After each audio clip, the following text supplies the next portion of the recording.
Assalamu alaikum Kırgız eli, ийгиликтүү энергиялуу күнүңүздөр менен. Мына биз бүгүн Ысык Көл областынын Баканбай айылындабыз.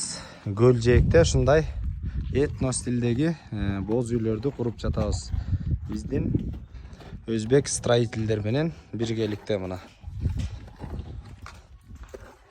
Кимде ким строительство жумуштар болсо кайрылсаңыздар болот.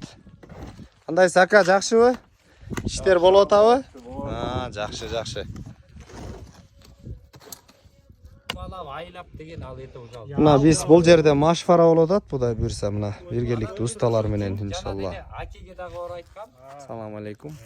Силерге дагы айткам, көчөлөчү. Кыргыз этно стилдеги боз үйдүн уже азыркы учурда бүткөн абалы мына.